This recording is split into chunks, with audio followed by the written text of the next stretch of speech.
તો મહાદેવે કીધું કે મૈયા એનું નામ લેનાર અમર થઈ જશે, તો પછી એના આયુષ્યનું તો પૂછવું જ શું?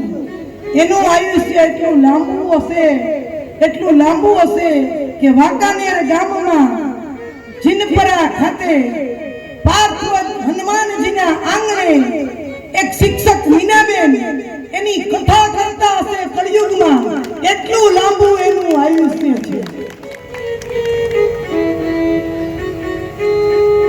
યશોદાએ પૂછ્યું કે મારા કનૈયાને વહુ કેવી આવશે અને મારી સાથે ઈ વહુને બનશે કે નહીં? બધી સાસુઓનો આ પ્રશ્ન છે. એટલે મહાદેવે કીધું કે કન્યાનું લગ્ન સ્થાન બગડ્યું છે, વહુ તો મળશે, એક નહીં બે નહીં 16,000 વહુ આવશે તમારા આ કનૈયા. એટલે જશોદા માતાને પસીનો છૂટ્યો કે મહારાજ તમે આ સાચું કહો છો? એક વહુને ઠેકાણે રાખતા આજના યુગમાં, એક વહુને રાજવીને રાખતા, વહુ મોબાઈલ જોતા હોય, સાસુ રોટલી કરતા હોય. આજનું દ્રશ્ય છે, વહુના હાથમાં મોબાઈલ હોય, સોફામાં બેઠા બેઠા ઈ કે ઓને આ રીલ બનાવી છે ને, જો મીનાબેનની કથા કરામાં બેસવાની છે, વહુ આવું મોબાઈલ જોતા હોય અને સાસુ બેઠા બેઠા રસોડામાં ઊભા રોટલી વણતા હોય. આ આજનું દ્રશ્ય છે, બરાબર? એટલે માતા જશોદા કે એક વહુને હાચવતા આજના જમાનામાં પરસેવો વળી જાય મા બાપને, તો આ 16,000 વહુ. એટલે મહાદેવ કહે છે કે માતા તમે ગભરાશો નહીં, તમારે એક પણ વહુના ભેગું રહેવું પડશે નહીં, કેમ કે ભગવાન તો દ્વારકા વહી જવાના અને જશોદા તો વ્રજમાં રહેવાના, એટલે એકેય વહુ ભેગું જશોદાને રહેવાનું થશે નહીં. અને મહાદેવ આગળ કહે છે કે દરેક વહુને 10 દીકરા થશે. એટલે જશોદાજી ગભરાઈ ગયા, મહારાજ આ બધું સાચું છે? મૈયા રેખાઓ સૂક્ષ્મ છે, દૂર દેખાતી નથી, મને તમારો કનૈયો મને ગોદમાં આપો. ભગવાનને ગોદમાં જોઈ છે એટલે આ જ્યોતિષ બધું કહે છે કે હવે મને જો ખોડામાં દીએ ભગવાનને.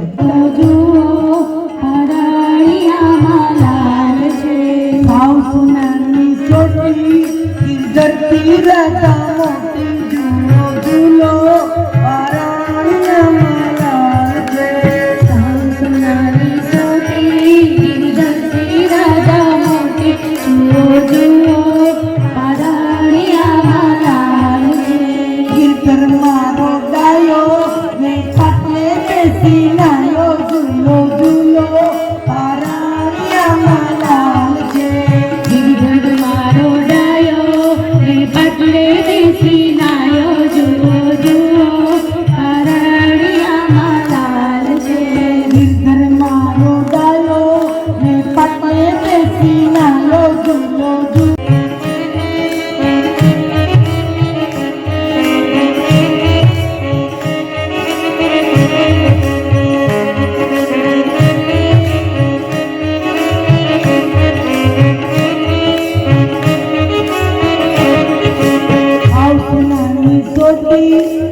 ભજો દિવસ ને રાત જીવન